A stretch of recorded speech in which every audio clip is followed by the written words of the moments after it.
ഓം നമഃ ശിവായ. ഓം നമഃ ശിവായ.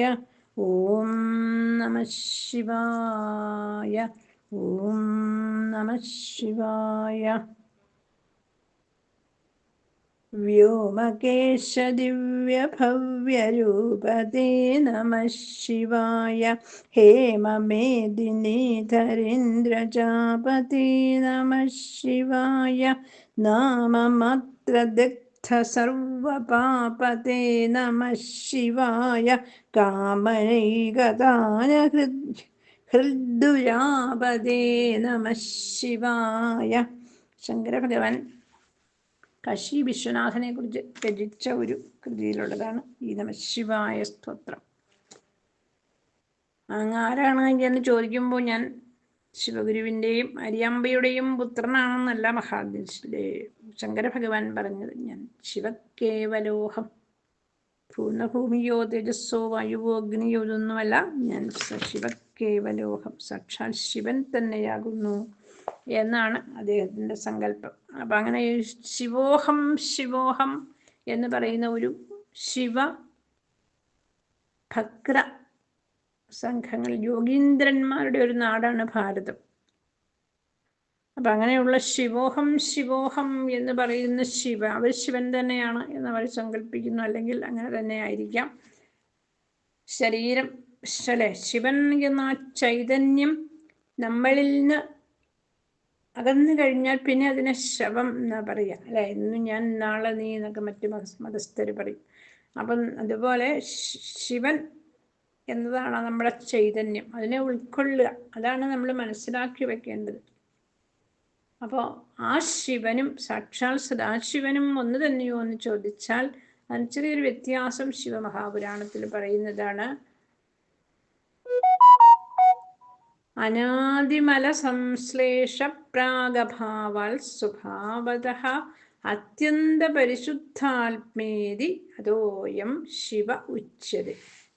അതായത് അനവധി കാലം ഓരോ ജീവാത്മാക്കൾ ഓരോരോ ജന്മങ്ങൾ എടുക്കണം. അപ്പോൾ ഓരോ ജന്മങ്ങളിലും മാലിന്യങ്ങൾ ഉണ്ടാവും. മൃഗങ്ങളുടെ കൊച്ചു കൊച്ചു കഥകൾ നമ്മളെ കാണുള്ളൂ. നാരദ മഹർഷി ഒരു പുഴുവിൻ്റെ അടുത്ത് ചെന്നു, സത്സംഗത്തിൻ്റെ ഫലം എന്താണെന്ന് പറയാൻ അന്വേഷിച്ച് ചെന്നു എന്നൊരു കഥ പറയാറുണ്ട്.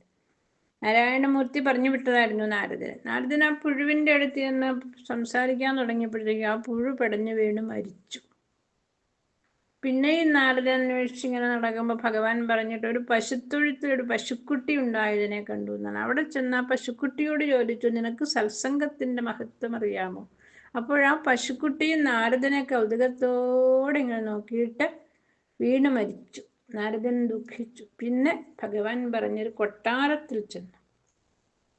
അപ്പം അവിടെ അതിയോഗ്യനായ ഒരു രാജകുമാരനെ കണ്ടു, ഉണ്ടായിട്ടുള്ള കുട്ടി.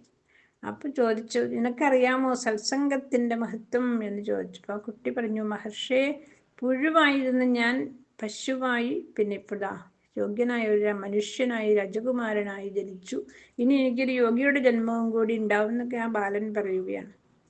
അങ്ങനെയാണ് ഓരോ ജീവനും മാലിന്യങ്ങൾ കളഞ്ഞ് അവസാനം ബോധത്തിലെത്തിക്കഴിയുമ്പോൾ ശിവോഹം ശിവോഹം എന്ന് സ്വയം അവന് തോന്നിത്തുടങ്ങും. തത്വമസിയൊക്കെ അനുഭവമായി തീരുന്നതാണ്.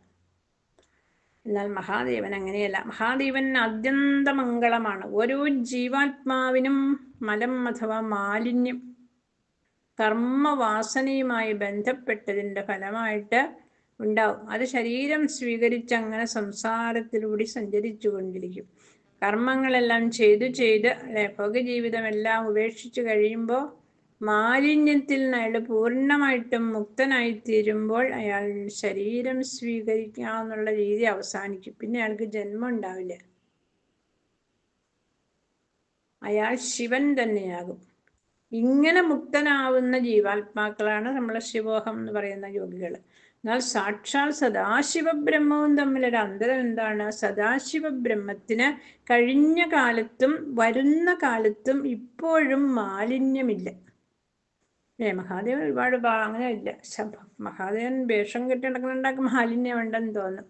ധാരാളം ഭസ്മം പൂശി നടക്കണം അല്ലേ, മേലൊക്കെ ചുടലഭസ്മം പൂശി നടക്കണം. പക്ഷേ മഹാദേവന്റെ കണ്ണിൽ നിന്നൊരിക്കലൊരു കണ്ണീർ തുള്ളി വീണതാണ് രുദ്രാക്ഷമായി മാറിയതെന്ന്. എത്ര തരം രുദ്രാക്ഷങ്ങളുണ്ട് അല്ലേ.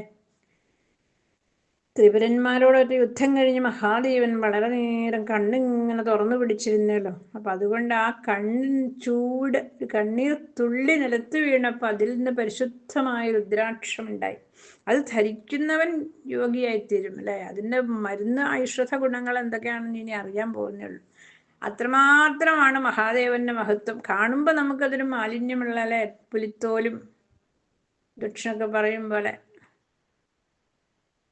എല്ലിൻ്റെ മാലയൊക്കെ ഇട്ടിട്ട് നടക്കുന്നു എന്നൊക്കെ പറയും. കപോലനൊക്കെ പാലമാല ഇടുന്നു, ഭസ്മം ധരിക്കുന്നു അല്ലേ. അതൊക്കെ നമ്മളെ പഠിപ്പിക്കാൻ വേണ്ടിയില്ല. പുലിത്തോലെടുത്തുകൊണ്ട് നടക്കുന്നതൊക്കെ നമ്മളെ പഠിപ്പിക്കാനാണ്. അപ്പം അങ്ങനെ മഹാദേവന് കാഴ്ചയിൽ ഒരിക്കലും മാലിന്യമില്ല. അവരിന് എന്തെല്ലാം വസ്ത്രങ്ങൾ ധരിച്ചാലും ഇല്ല,